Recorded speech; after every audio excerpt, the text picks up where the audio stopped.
Hello and welcome to law Gurukul. NTA UGC NET में दो paper होते हैं, पेपर 1 जो कि कॉमन पेपर होता है और पेपर 2 जो हमारा सब्जेक्ट पेपर है। एग्जाम क्लियर करने के लिए इन दोनों ही पेपरों पे फोकस करना जरूरी होता है। अगर हम दोनों ही पेपर अच्छे से पढ़े तो हमारा जो मार्क्स है फाइनल में वो बैलेंस हो जाता है और हम अच्छे मार्क्स स्कोर कर पाते हैं। आइए आज हम पेपर 1 के कुछ इंपॉर्टेंट टॉपिक्स को डिस्कस करते हैं। नेशनल एजुकेशन पॉलिसी 2020 में ये न्यू पॉलिसी बनाई गई थी एजुकेशन से रिलेटेड। अपकमिंग एग्जाम्स में बहुत चांसेस है कि इस टॉपिक से रिलेटेड एमसीक्यूज एग्जाम में पूछे जाए और ये नेशनल एजुकेशन पॉलिसी से रिलेटेड जो भी एमसीक्यूज है वो अपकमिंग सभी कॉम्पिटिटिव एग्जाम्स में पूछे जा सकते हैं। तो हम कुछ इंपॉर्टेंट और बेसिक पॉइंट्स जो कि नेशनल एजुकेशन पॉलिसी 2020 से रिलेटेड है उन्हें एमसीक्यू के फॉर्म में डिस्कस करेंगे with proper explanation. So let's start with the question number 1. In NEP, that is the National Education Policy 2020, the current 10+2 system to be replaced by a new curricular structure. What is the new curricular structure? National Education Policy 2020 में ये जो current हमारा education system है 10+2 का, इसे change करके कौन सा नया system अडॉप्ट किया गया है? Option A, B, C, D. 3+4+4+5 इस तरह से ये 10+2 का जो 12 वाला सिस्टम है, क्लास 12 तक की जो हमारी पढ़ाई होती है वो 10+2 के सिस्टम पर बेस्ड थी, बट अब इसे चेंज करके कितने पार्ट्स में डिवाइड करके किस तरह से इसे चेंज किया गया है? The correct answer is B, that is 5+3+3+4। यानी ये जो बोर्ड वाला सिस्टम था उसे हटा दिया गया, अब इसे 5+3+3+4 के सिस्टम में चेंज कर दिया गया है। The current 10+2 system is replaced by 5+3+3+4। यानी और ये एज वाइज भी डिपेंड किया है। क्लास 5 तक के लिए जो एज है वो है 3 to 8, यानी 3 साल से पढ़ाई शुरू हो जाएगी और क्लास 5 तक पहुंचते पहुंचते क्लास 8 हो जाएगा। उसके बाद नेक्स्ट के 3 इयर्स 8 to 11 ईयर के बच्चों के लिए, द नेक्स्ट के 3 इयर्स 11 to 14 और लास्ट का यानी 9, 10, 11, 12 इनको एक साथ कर दिया गया, लास्ट के 4 क्लासेस 11 to 14 इयर्स के बीच में। और फाइनली 14 से 18 के बीच में ये 4th हो जाएगा, जो कि 9 से लेकर के 12 तक का बीच का है।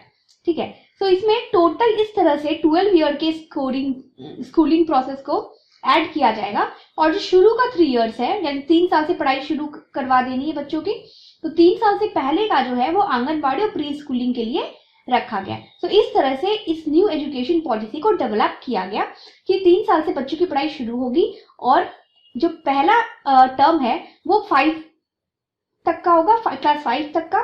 नेक्स्ट टर्म में आता है 6, 7, 8 और इस तरह से इसे 4 पार्ट्स में डिवाइड किया गया है 12 तक। Next is according to the national education policy, teacher will be able to teach lessons in mother tongue और रीजनल लैंग्वेज। रीजनल लैंग्वेज या फिर मदर टंग में बच्चे पढ़ाई कर सकते हैं as per the national education policy 2020। Up to which grade, कौन से क्लास तक बच्चे जो है वो अपनी मदर टंग या फिर रीजनल लैंग्वेज में पढ़ाई कर सकते हैं? Answer is grade 5। ग्रेड 5 तक की जो एजुकेशन है बच्चों की वो मदर टंग या फिर रीजनल लैंग्वेज में कराई जाएगी। Next is according to the national education policy 2020, by how much percent the gross enrollment ratio in higher education to be raised? 2020 में जो न्यू पॉलिसी बनी है उसके अकॉर्डिंग ये जो ग्रॉस एनरोलमेंट रेशियो है हायर एजुकेशन में, इसे बढ़ाकर कितना कर देने का प्रोविजन बताया गया है इस न्यू पॉलिसी में? 25%, 30%, 40% या फिर 50%? Answer is 50%। According to the national education policy ये जो ग्रॉस एनरोलमेंट रेशियो है हायर एजुकेशन की, इसे बढ़ाकर के 50% तक कर दिया जाएगा और इसका टारगेट कब तक का है? 2035 तक का। अभी के टाइम पे टिल 2018 ये जो ग्रॉस एनरोलमेंट रेशियो है हायर एजुकेशन में वो 26.3% है। इस 26.3% को बढ़ाकर 50% तक कर देने का प्लान है कब तक? 2035 तक। तो इसमें दूसरे टाइप से भी क्वेश्चन पूछा जा सकता है कि ये जो ग्रॉस एनरोलमेंट रेशियो 50% करने की बात कही गई है, ये गोल कौन से ईयर तक अचीव करने का, ये गोल कौन से ईयर तक अचीव करने का प्लान है? तो आंसर विल बी 2035। और या फिर अभी का भी याद रखो कि अभी के टाइम पे 2018 तक ये जो ग्रॉस एनरोलमेंट रेशियो ये कितना है? तो ये 26.3। ऐसे रेंज भी पूछा जा सकता है ना कि कितने से कितने तक बढ़ाने की बात कही गई, तो आपको दोनों परसेंटेज याद रखना है। 26.3% अभी है और इसे 50% तक बढ़ाना है till 2035। Next is vocational education will start in schools from which grade that will also include internships। vocational education भी प्रोवाइड करने की बात कही गई है हमारे न्यू एजुकेशन पॉलिसी में। तो क्वेश्चन ये है कि कौन से ग्रेड से ये जो वोकेशनल एजुकेशन पढ़ाई स्टार्ट हो रहा है वो कौन से ग्रेड से स्टार्ट करा दिया जाएगा? ग्रेड 3, ग्रेड 4, ग्रेड 5 या फिर ग्रेड 6? कौन से ग्रेड से वोकेशनल एजुकेशन जो है वो स्टार्ट कर दी जाएगी? Answer is grade 6। ग्रेड 6 से ही वोकेशनल एजुकेशन की ट्रेनिंग बच्चों को देनी शुरू हो जाएगी और साथ ही साथ इसमें इंटर्नशिप भी कराया जाएगा। Next is as per national education policy 2020, national assessment centre PARAKH will be set up as a standard setting body. What does letter R stand for in Parak? National education policy में एक standard setting body setup करने की बात कही गई है जिसका नाम है परख। इस परख में ये जो R है ये क्या डिनोट करता है, यानी परख के फुल फॉर्म में ये जो R है ये क्या डिनोट करता है? R stand for review.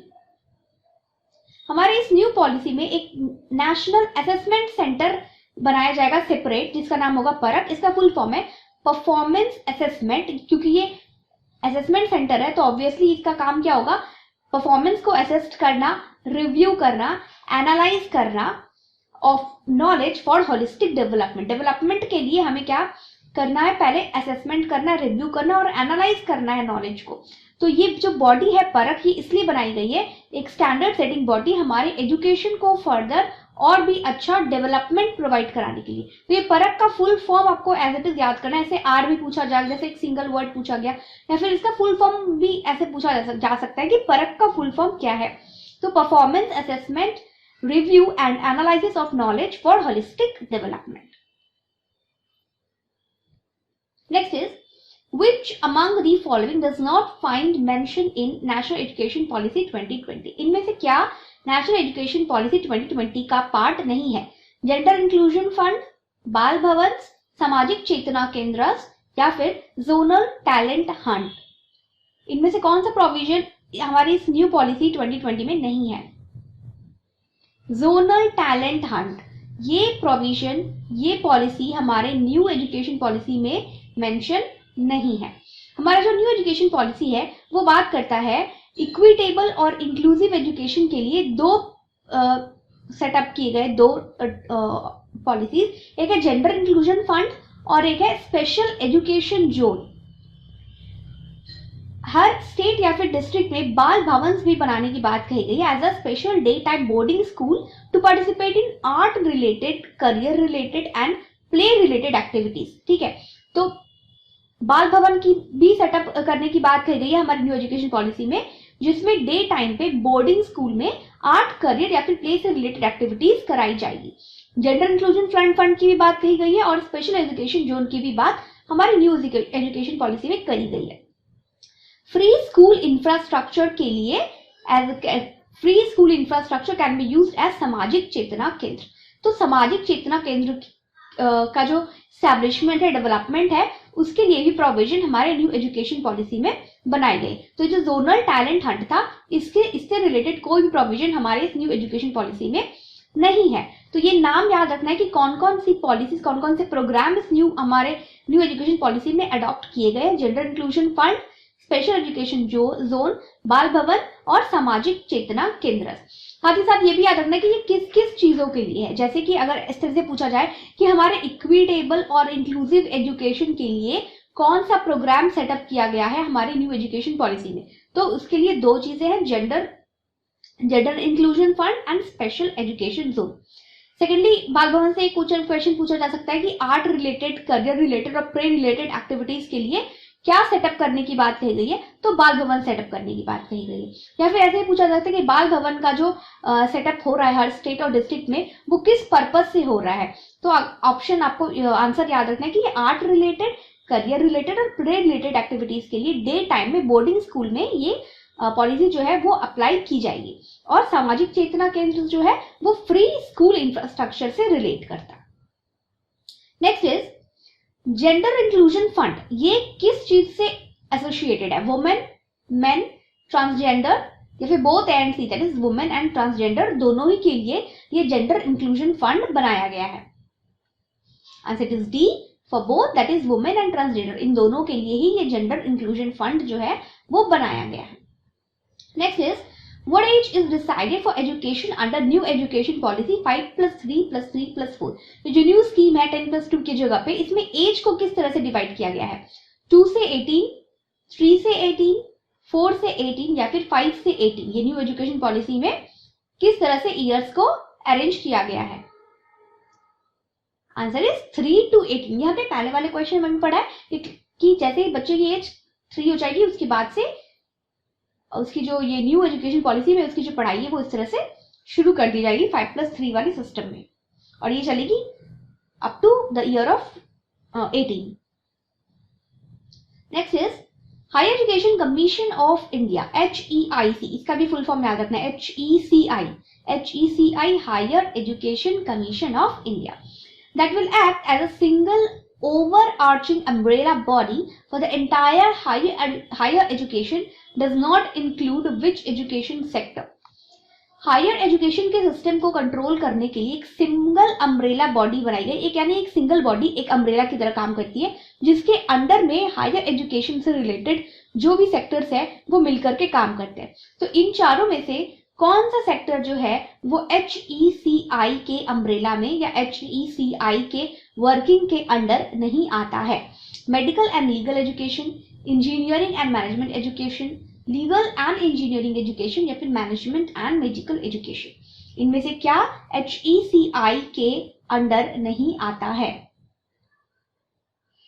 Correct answer is a, that is medical and legal education. HECI के जो सिस्टम है उसमें मेडिकल और लीगल एजुकेशन इंक्लूड नहीं है।